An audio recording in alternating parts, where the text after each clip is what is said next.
sacrificed animals. You don't dare offer a dirty animal to a spirit. A spirit can make its presence known in the most shocking ways. The person who's being possessed temporarily loses control of their body. In Haiti, the spirits are said to have given slaves an impossible victory. And in New Orleans, given one woman power to rule the entire city. Journey deep into Africa, to Haiti and New Orleans, and uncover Voodoo's secrets.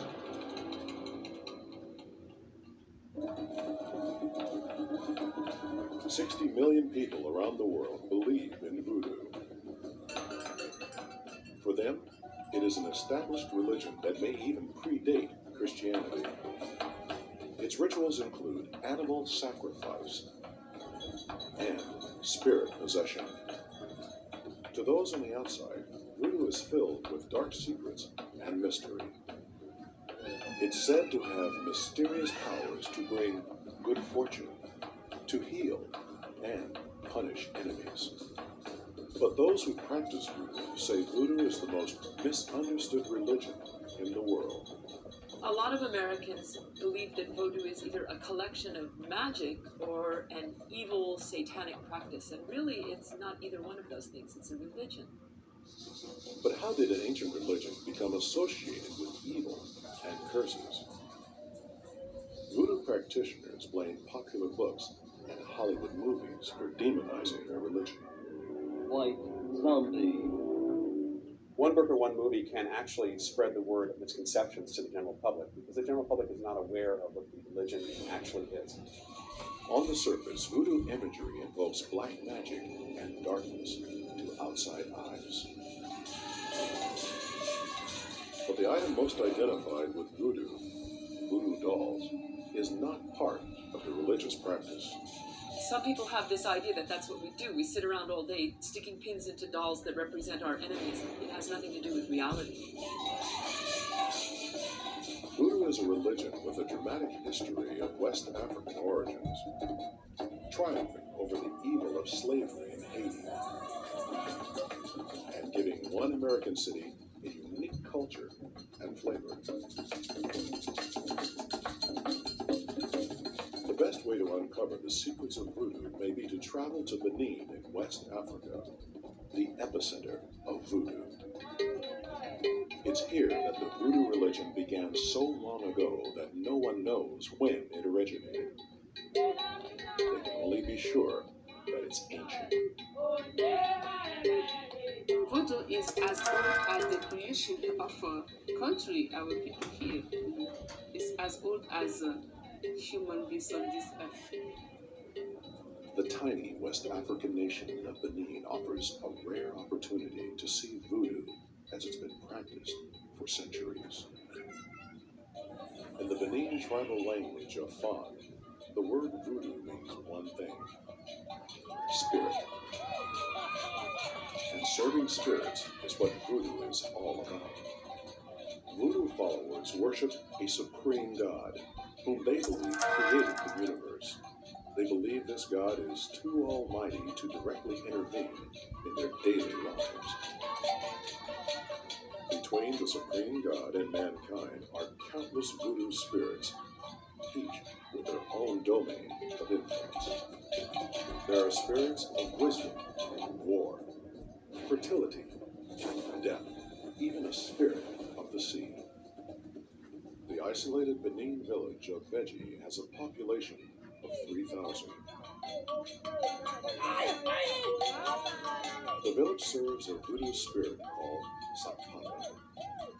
In African Voodoo, Sapata is the earth spirit who can protect against disease, provide bountiful crops, and contribute to the general well-being of the community. Zapata make good things for everybody.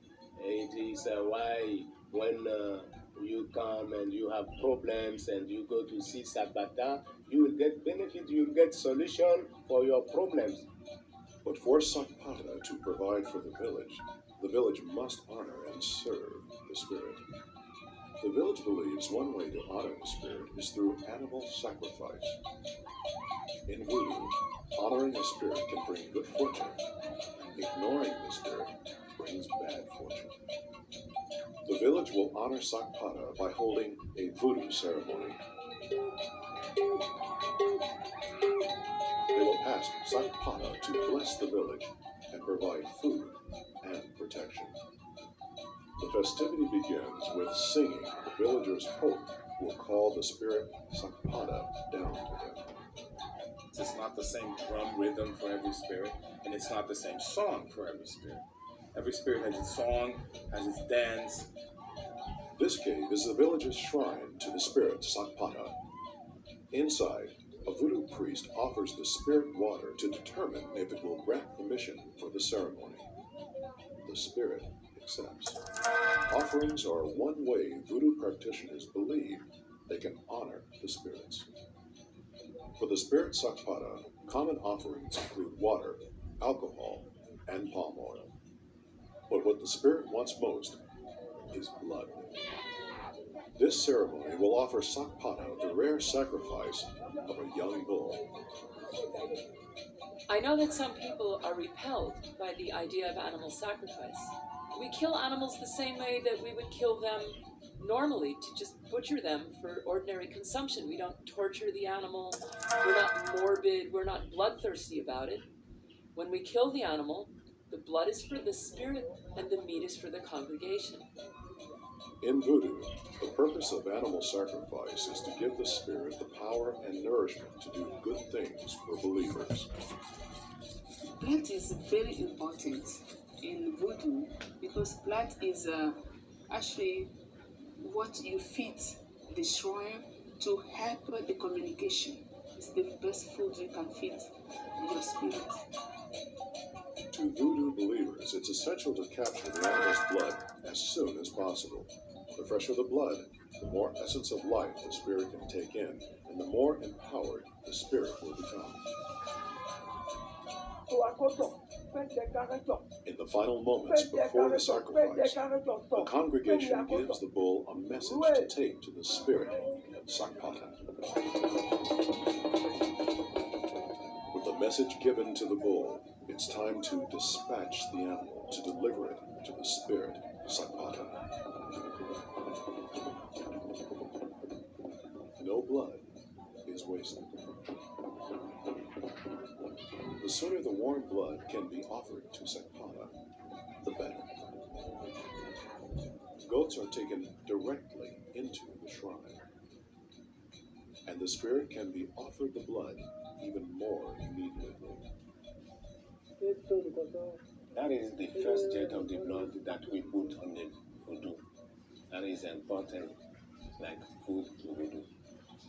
By feeding Sakpata blood, voodoo believers hope to honor the spirit Sakpata enough that it will take the ceremony to the next level. These women are voodoo initiates who consider themselves married to the spirit. They are showing signs of a voodoo phenomenon known as spiritual possession. They believe the spirit has taken over their minds, and that the spirit is using their bodies to continue its quest for blood.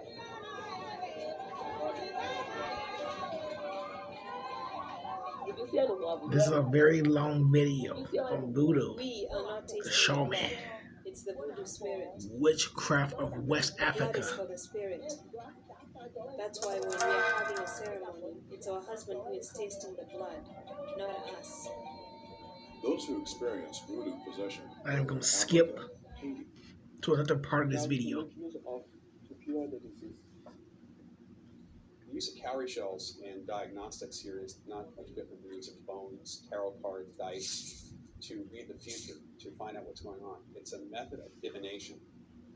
the healer uses a sacred rattle called an asan to direct the spirit toward the woman. Alcohol is used to embolden the spirit and reward its cooperation in the healing. Once the priest believes the spirit has given him a diagnosis, he sends his assistant and the patient out. They prayed on their knees, almost like Islamic Allah. Instead of aspirin or whole Allah episodes, Akbar. voodoo pharmacies stock much more God's almighty. exotic items, including Praise animal God. skulls, turtle shells, and dry reptiles. The healer sends his patient out to buy an animal skull because she suffers from a headache and the pain needs a place to go, another skull. But the trip to the market itself may have its own healing power. Sending this woman to the market to actually buy items, the skull and the herbs, really gives her an active role in her own healing process. The ingredients alone are not enough to heal the woman. They must first be activated by the voodoo spirit. So you cannot go and buy some skulls, some chameleon, and put them together as you can buy aspirin or Western medicine, put them together, give it to the patient. No. You need to know the words, the incantation words. The voodoo priest uses the blessed animal skull to remove the sickness from the woman. By using the skull, you're doing a bit of sympathetic magic to draw out the head pain to the head of an animal. It's really transfer of energy. The final step in the healing process is to make sure the illness doesn't return. The priest offers the spirit gunpowder to help fight off future attacks by the illness.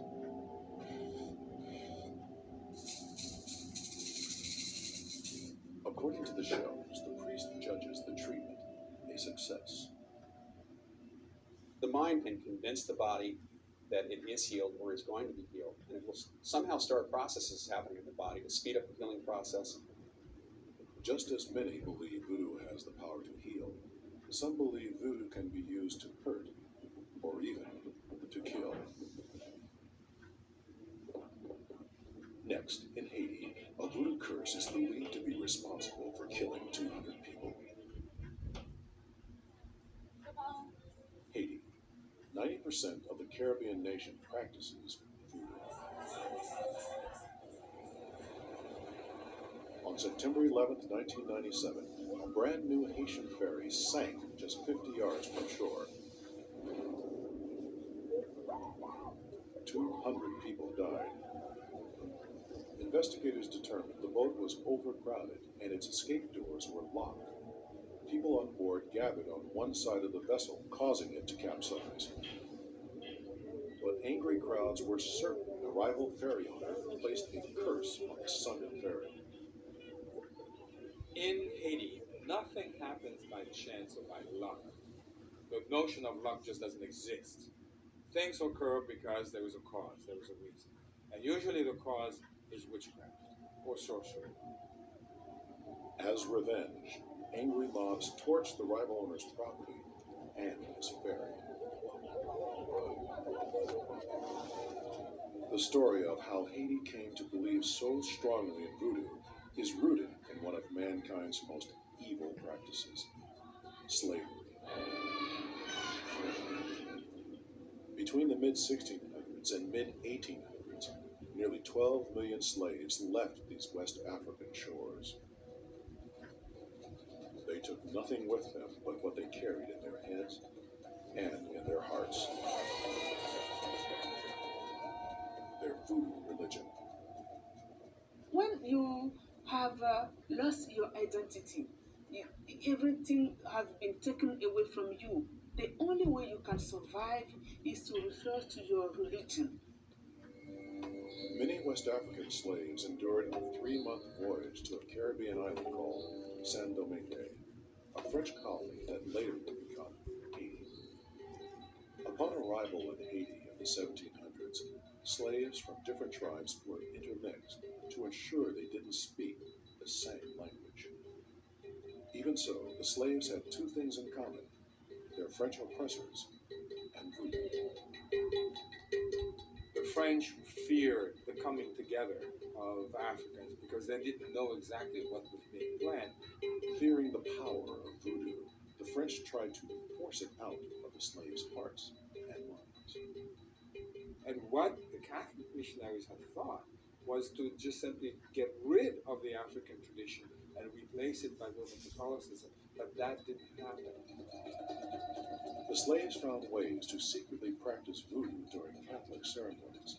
In their minds, they transformed Catholic saints into voodoo spirits. In voodoo, the spirit of wisdom, Dambala, is represented by a snake. The slaves saw Dambala whenever their oppressors invoked St. Patrick. St. Patrick chases the snakes out of Ireland, and Dambala is also associated with the snake. So, on the basis of similarity between St. Patrick in Ireland and the snakes and Dambala, St. Patrick becomes Dambala. In the mid-1700s, there were 500,000 slaves on the island and just 32,000 French colonists. The French were unable to prevent the mass escape of slaves. A lot of them just simply took to the hills. They ran off from the plantation and established communities in the interior Voodoo. of the island where there were a lot of The mines. history of A voodoo. lot of the Europeans would not venture in those areas. I'm gonna High fast in the forward. mountains, runaway slaves openly practiced voodoo and plotted rebellion. Republic persona. Marie's political power and relationship with Catholic pastor Père Antoine allowed her to do something that would be blasphemous in any other church.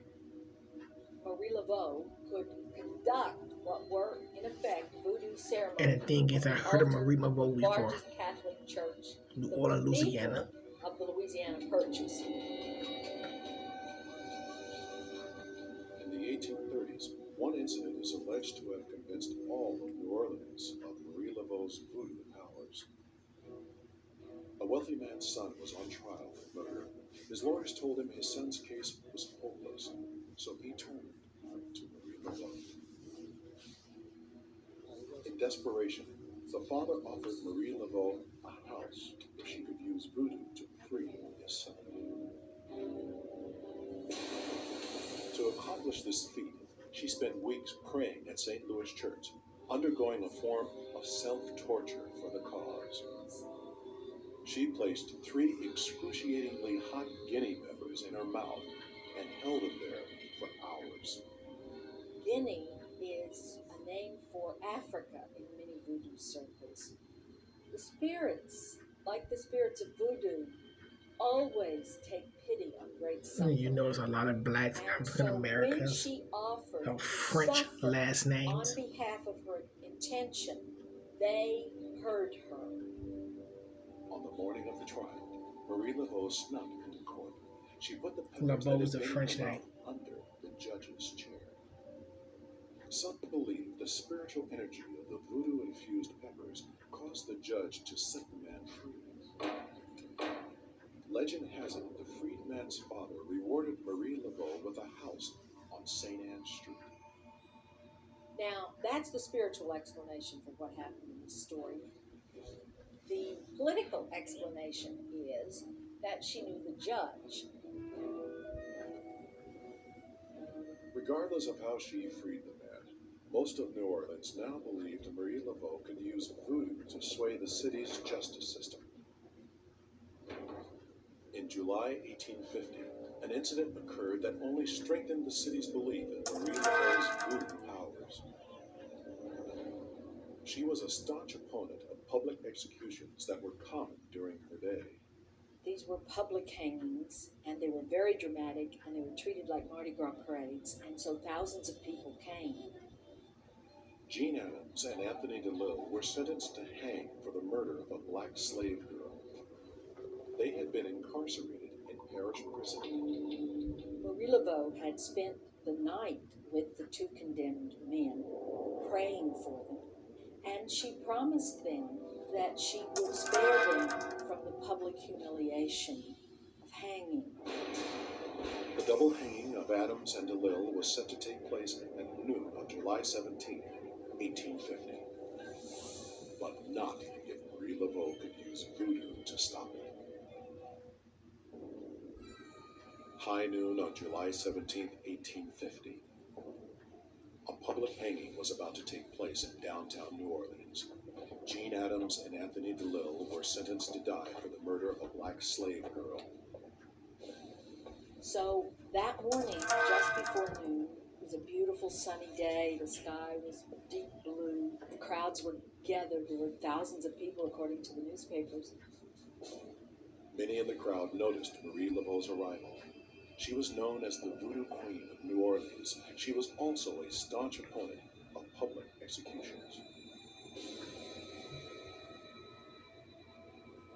Moments before the men were scheduled to hang, the sky mysteriously turned black. It started to rain. It started to pour, just like solid water out of the heavens.